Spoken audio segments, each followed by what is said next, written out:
Knowing God by J.I. Packer. It's a classic. We've been talking about common ground, spiritual sensitivity, toxic speech, and last time we talked about making sure that we're still bold enough to share the truth of Jesus Christ with others. There's a famous man by the name of Dr. Krister Stendahl. He's the former dean of the Harvard Divinity School and the Bishop of Sweden. He came up with 3 really nice rules for understanding another person's religion. The first thing he said that it was critical is to ask a knowledgeable member of that faith what they believe, not one of their critics. Number 2, he said compare your best with their best, not compare your best with their worst. And the third thing that he said was really important when you wanted to understand another person's religion was to always leave room for holy envy. And what that meant was that there's always something that you can appreciate or be positive about, or be attracted to in somebody else's religion or faith. Even while you acknowledge that you don't hold that faith, you can still appreciate something about that faith. That's what holy envy is.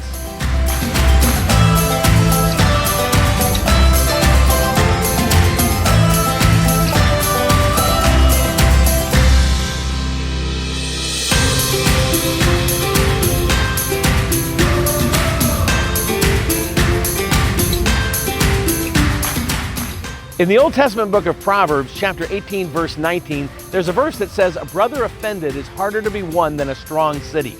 Now that verse just makes sense. When you offend somebody, they're not very likely to receive what you have to share with them.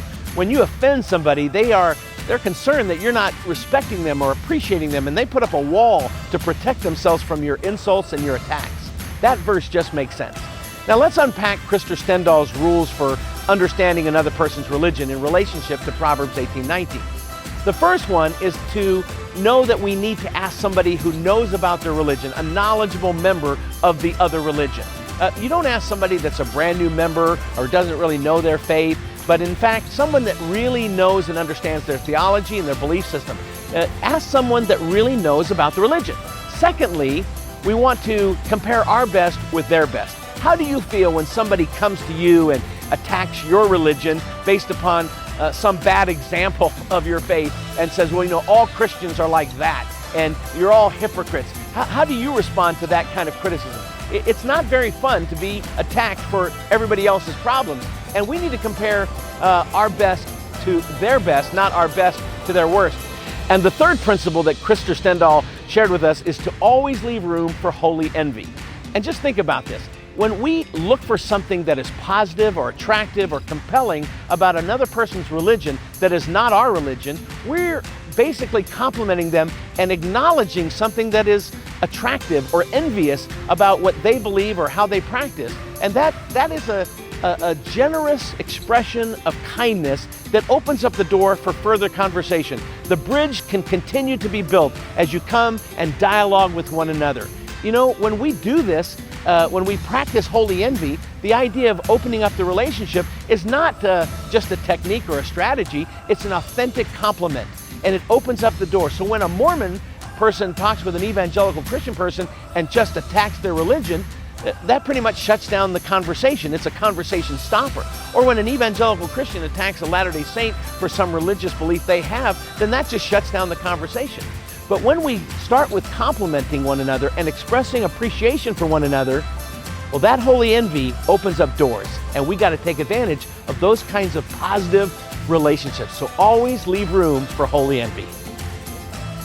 A number of years ago, my Mormon professor friend and I, Dr. Robert Millett, had the opportunity of going up to Canada to Regent College to take a class with Dr. J.I. Packer, the same professor I mentioned earlier. Now, Dr. Packer is a very famous theologian. He's a British man and has a very strong British accent. And I remember one day during the course of his lecture, he paused to pay a respect to my friend Bob Millett. And he said, "Class, we have a member of the Church of Jesus Christ of Latter-day Saints taking our course with us this week. He happens to be a professor from Brigham Young University. His name is Robert Millett. And I just wanted to say that in regards to the church's belief system in the family, I have a high regard for what they emphasize. In fact, they have a Monday night home evening program that is very much an affirmation of their beliefs in the importance of the family, and I just want to publicly commend them. Well, my goodness. I looked over at Bob, and he was just so complimented, so affirmed, so appreciative of those kind words from the well-known Dr. Packer. And it just was an example again of how if we can find something in another person's faith that is different than our own and compliment it or express some appreciation of it, that opens up a door, that brings down the barriers. This is what happens when we practice holy envy.